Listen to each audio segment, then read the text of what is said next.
Hey and welcome to MFFL TV.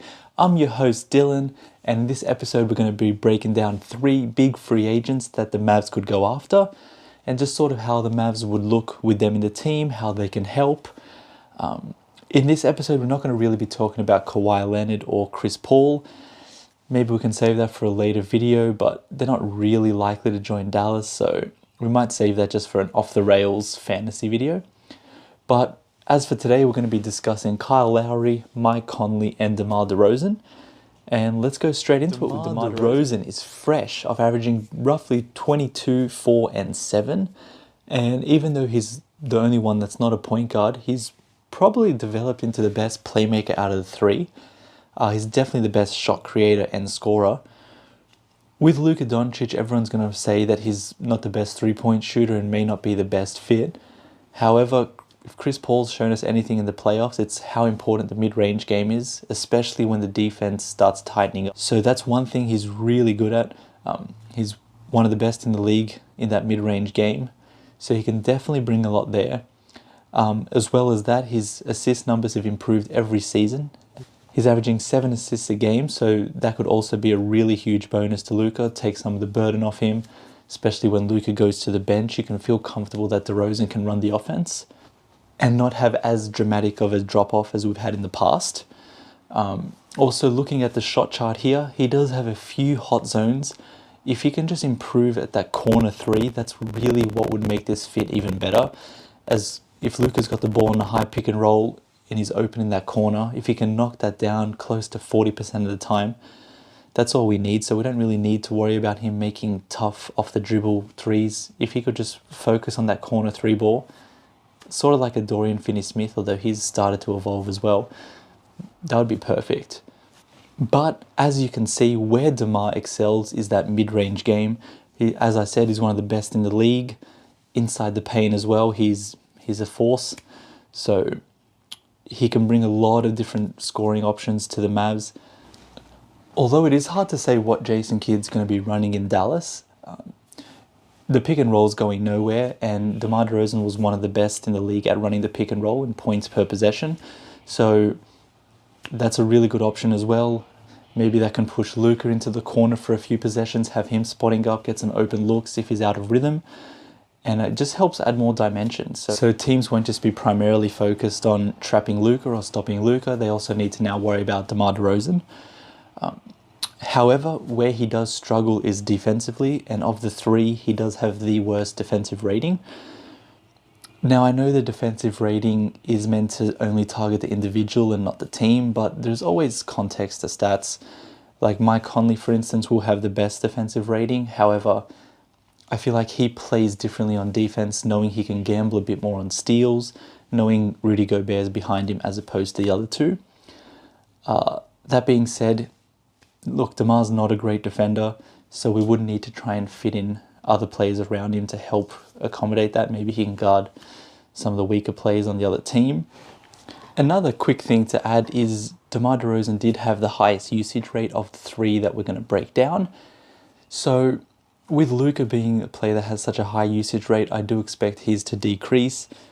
So I don't expect him to have the same output he did in San Antonio. However, even with a reduced usage rate, you'd expect him to still be able to put up some good stats. But this is how Dallas would roughly look if they do add DeMar Derozan. So, as you can now see on the screen, if Derozan does come and Hardaway re-signs, which is unlikely, however, if Richardson opts out or they make a few trades to offload Maxey or Powell, there are scenarios in which it can happen. So they would be yielding Luka, Derozan, Hardaway, Finney-Smith, and Porzingis. I feel like that's a really potent offense, and teams would really struggle to defend against that. Hardaway as well would be getting more open looks. Porzingis could perhaps have a better partnership with Derozan than he has Luka, so maybe on their pick and rolls, Derozan's able to find Porzingis a bit better. As well, maybe Luka goes off, Kidd can rotate so that Derozan and Porzingis play together more. When they're on the bench, it's Hardaway and Luka, as they've been working together, as you could see in the playoffs. If on the off chance that Hardaway doesn't re-sign, this would probably be what the team looks like with Maxey slotting in and Finney-Smith moving to the 3. Although Maxey doesn't bring the offense that Hardaway does, defensively it's probably a lot better. Maxey can guard a lot of the better big players or wings. He's very versatile like that. And Finney-Smith can just always be guarding the other team's best player. However, after this, Mavs could still have some cap if Josh Richardson opts out, or if they do offload some salary, where they could maybe bring in a Nicholas Batum to slot in next to Finney-Smith. Brings a lot more versatility. Batum's a bit of a better playmaker. Although Maxey is a good defender, Batum's maybe a bit more versatile, can guard other teams' point guards, shooting guards, whereas Maxey's sort of limited to the wings. As well, he's really rejuvenated in Clippers and could be a really good addition to the Mavs. But as a whole, I really like this DeRozan signing. If they were able to get it across the line, I think it'd be a really good addition for Dallas. I know he's not the best three-point shooter, but he does add a lot of different dimensions that Dallas needs. That secondary playmaker, someone that can create their own shot. He's clutch as well, can make big shots. The mid-range game is there. So there are a lot of reasons to sign DeMar DeRozan. That being said, let's move on to the next player. Moving on to Mike Conley. He's just off of averaging about 16, 4, and 6. And I feel like he's going to be really coveted in this free agency period, especially with Chris Paul's rise, not only in Phoenix, but Oklahoma. People are starting to definitely understand the impact that a veteran point guard can have on running a team. So with that being said, I feel like a lot of teams are going to go after Conley. In terms of his shot chart, really good three-point shooter. As well, he's been shown to be effective in that mid-range game as well. And just around the paint with floaters, with both hands, he's very effective at that. But what does this shot chart say about his potential fit in Dallas? Well, first of all, excelling in that corner three shot is going to be huge to playing off-ball with Luka. It shows that anytime Luka brings on some pressure, he's open in the corner, he can knock that down with the league's best. In addition to that, the whole left side, he's way above the league average. So in terms of fit, he could camp out in that corner while Luka goes left for a step back. If he draws that second defender, he can offload it to Conley for that open three. In addition to his shooting ability, he is also the best defender of the three we're going to discuss. Why is that important? Let's say we do get a DeMar DeRozan. We're going to be asking a lot of Dorian Finney-Smith. He's going to have to be guarding pretty much point guard after point guard, and there'll be no one to take that burden off him. Whereas you bring in a Mike Conley, now Finney-Smith can move over and focus on the wings, and Mike Conley can take care of the other team's point guard. In addition, Dallas does need a lot of help defensively, so anywhere that they can improve is a big help. So that's why Mike Conley would be a really good fit for this team. If the Mavs were to sign Mike Conley, this is how they would likely line up, again, if Hardaway re-signs. So yielding a team of Conley, Luka, Hardaway, Finney-Smith, and Porzingis. I feel like this is a really balanced lineup with Conley and Finney-Smith being the best defenders on the team. In addition, Porzingis can always block shots, and Hardaway Jr. is a really good effort guy.